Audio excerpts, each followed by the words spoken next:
आप सभी को जय हिंद। आज मैं लेकर आया हूँ सरदार वल्लभ भाई पटेल की जयंती के उपलक्ष्य में क्विज प्रतियोगिता। इस क्विज प्रतियोगिता में आप स्वयं पार्टिसिपेट कर सकते हैं और अपना स्वमूल्यांकन कर सकते हैं। क्विज प्रतियोगिता प्रारंभ करने के पहले हम सरदार वल्लभ भाई पटेल के बारे में महत्वपूर्ण जानकारी प्राप्त कर लेते हैं। सरदार वल्लभ भाई पटेल, जो सरदार पटेल के नाम से लोकप्रिय थे, एक भारतीय राजनीतिज्ञ थे। उन्होंने भारत के पहले उप प्रधानमंत्री एवं गृह मंत्री के रूप में अपना कार्य प्रारंभ किया। वे एक भारतीय अधिवक्ता और राजनेता भी थे, जो भारतीय राष्ट्रीय कांग्रेस के एक ऐसे जननेता थे जिन्होंने स्वतंत्रता के लिए देश के संघर्ष में अग्रणी भूमिका निभाई और एक एकीकृत स्वतंत्र राष्ट्र में अपना अमूल्य योगदान दिया। वल्लभ भाई पटेल का जन्म 31 अक्टूबर 1875 ईस्वी को नाडियाड, गुजरात में हुआ था तथा 15 दिसंबर 1950 ईस्वी को लगभग 75 वर्ष की आयु में आपकी मृत्यु हो गई थी। आपके पिता का नाम झावेर भाई पटेल तथा माता का नाम लाडबा देवी था। स्वतंत्रता आंदोलन में सरदार पटेल का सबसे पहला और बड़ा योगदान 1918 ईस्वी में खेड़ा संघर्ष माना जाता है। गुजरात का खेड़ा खंड उन दिनों भयंकर सूखे की चपेट में था।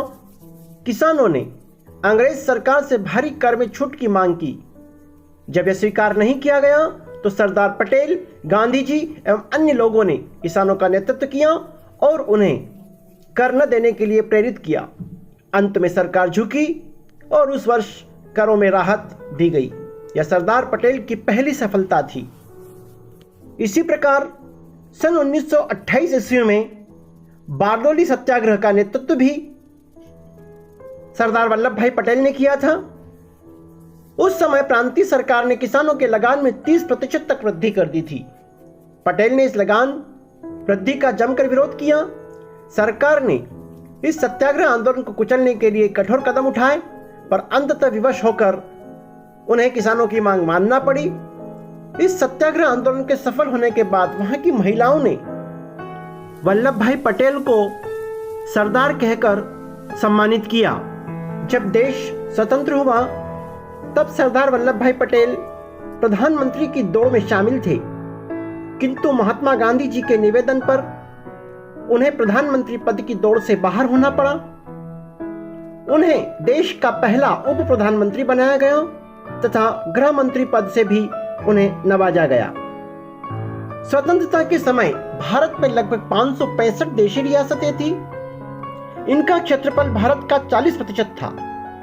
सरदार पटेल ने आजादी के ठीक पूर्व ही वीपी मेनन के साथ मिलकर कई देशी राज्यों को भारत में मिलाने के लिए कार्य प्रारंभ कर दिया, जिसके परिणाम स्वरूप 3 देशी रियासतों को छोड़कर शेष सभी देशी रियासतें ने स्वेच्छा से भारत में विलय का प्रस्ताव स्वीकार कर लिया। सरदार पटेल ने इन 3 देशी रियासतों में से जूनागढ़ एवं हैदराबाद स्टेट को भारत में मिलाने में सफल हुए।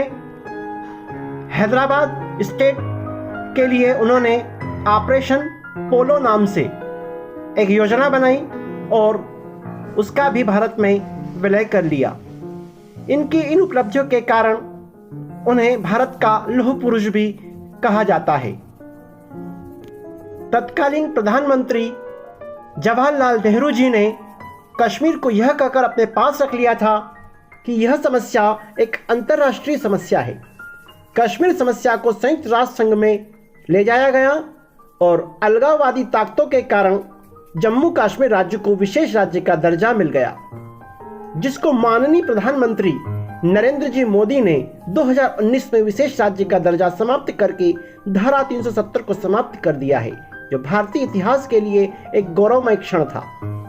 सरदार वल्लभ भाई पटेल का जो सपना अधूरा रह गया था, उसे नरेंद्र जी मोदी ने पूरा किया। आपको सन 1991 ईस्वी में भारत सरकार का सर्वोच्च सम्मान भारत रत्न से भी सम्मानित किया गया। 31 अक्टूबर 2013 को सरदार वल्लभ भाई पटेल की 137वीं जयंती के मौके पर गुजरात के तत्कालीन मुख्यमंत्री नरेंद्र मोदी ने गुजरात के नर्मदा जिले में सरदार वल्लभ भाई पटेल का एक नए स्मारक का शिलान्यास किया, जहां पर स्टैच्यू ऑफ यूनिटी अर्थात एकता की मूर्ति की स्थापना की गई और यह विश्व की सबसे ऊंची प्रतिमा बनाने का निर्णय लिया गया। 31 अक्टूबर 2018 को माननीय प्रधानमंत्री मोदी जी ने इसे राष्ट्र को समर्पित किया। यह प्रतिमा लगभग 5 वर्षों में लगभग 3000 करोड़ रुपए की लागत से बनकर तैयार हुई है। यह विश्व की सबसे ऊंची प्रतिमा मानी जाती है। यह स्टैच्यू ऑफ लिबर्टी से लगभग 2 गुनी ऊंची है। सरदार वल्लभ भाई पटेल के जन्म दिवस 31 अक्टूबर को राष्ट्रीय एकता दिवस के रूप में भी मनाया जाता है। इस महत्वपूर्ण जानकारी के पश्चात आपको अब क्विज उपलब्ध करवाया जा रहा है। इस क्विज में लगभग आपसे 15 क्वेश्चन पूछे जाएंगे और ये 15 क्वेश्चन आपको 3 मिनट में इनके उत्तर देना है, तो आप बने रहे मेरे साथ। सबसे ऊंचा था वो है और रहेगा, भारत की शान था वो सदा अमर रहेगा।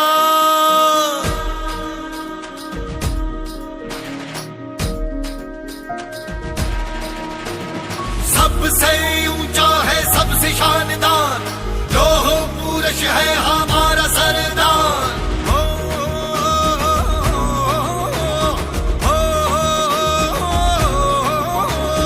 औलादी जिगरा मजबूत था वो, इस धरती माँ का सपूत था वो, किसानों का अपना सरदार था वो, हुकूमत पर तेज असरदार था वो, देश को जोड़ा शिल्पकार था वो, सोमनाथ का जीर्णोद्वार था वो, ऋण आज उसका चुका रहे हैं हम, उसे अंबर से ऊंचा, अंबर से ऊंचा, अंबर से ऊंचा, अंबर से ऊंचा उठा रहे हैं। सबसे ऊंचा है सबसे शानदार, लोह पुरुष है हमारा सरदार।